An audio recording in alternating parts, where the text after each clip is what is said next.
سلام دوستان، اسم من شیما هست. من اومدم امروز بهتون آموزش نقاشی دیجیتال بدم، اونم به آوی خودم. همونطور که می‌بینید اولین کاری که شما باید بکنید اینه که برید برنامه رو نصب کنید. برنامه‌ای که من درس میدم آی 20 که اینه، برید نصبش کنید، روش کار کنید. مثل فروش گوگل دانلود کنید ترجیحاً. اینجوری می‌تونید به‌روزانه جدیدش هم داشته باشید. تو این قسمت روی اون براش کلیک کنید و میرید توی همچین فضایی. همونطور که می‌بینید من 429 تا برگه خودم باز کردم و می‌خوام بهتون آموزش بدم. اینجا که می‌بینید انواع از کارهای من، اینه یه نمونه از کارهای خودمه که برای پیج اینستاگرامم کشیدم. فقط خواستم شما ببینید پیش خوب کسی اومدین و کار من خوبه برای آموزش دادن. و یه چیز دیگه این که شما میتونید انواع کارا رو دارین داخل این برنامه انجام بدین، هر نوع کاری که دوست دارین رو حالا انجام بدین. و یه چیز دیگه این که شما اول که وارد این برنامه میشین امکان داره که با این همچین پنجره‌های سفید رنگ مواجه نشین، چون که باید خودتون پنجره رو باز کنید. اولین کاری که می‌کنید می‌زنید توی علاوه. توی این قسمت میتونید خودتون اندازه بدین، براتون اندازه بزنید. توی این قسمت بالایی هم میتونید تو عکسای گالریتون بیارین برگه یا پنجره جدید.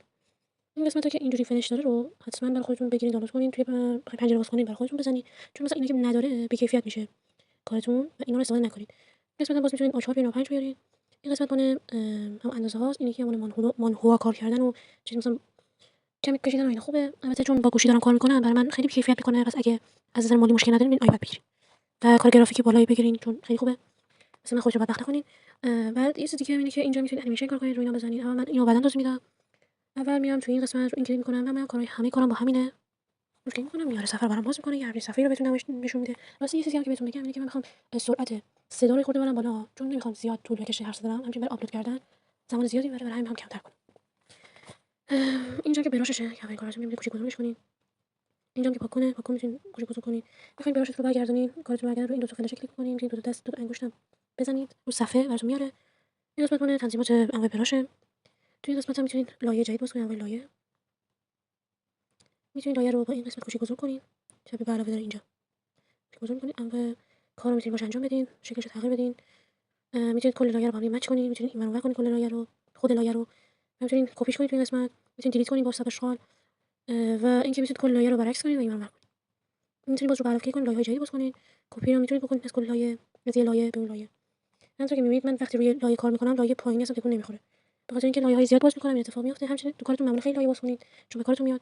تو این قسمت هم می‌تونید از گالری عکس بیارین، رو لایه بذارین. همونطور که می‌بینید عکس آوردم، روی میزنم عکس جاگذاری میشه.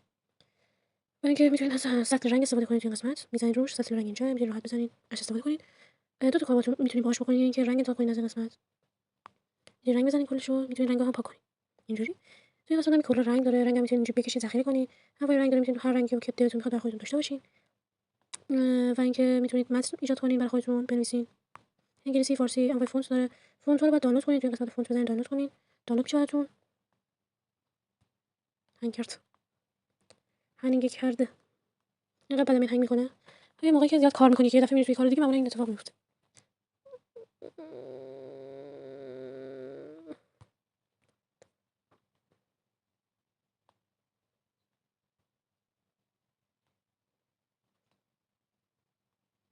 همینطور می‌تونید متنتون رو فونتش رو تغییر بدید به فارسی و اینا. زیاد خورده باید دانلود کنید خودتون که بعدم بهتون میگم، فهم همین باش آشنا بشین. اگه می‌تونید براشتون رو یه خورده محو کنید، لایه‌تون رو کنید یه خورده محو میشه از این براش استفاده کنید. و این یکی هم یه خورده مثلا همون حالت میده. براشم تو این قسمت 300 خورده براش داره، تو قسمتی که خود براش اصلی برنامه است اینقدر. میتونید اینجا براش اضافه کنید. الان نمیگم، دوست داری بعد میگم. اینجا میشه گفت براش باز کنید، البته باید اینترنتتون روشن باشه.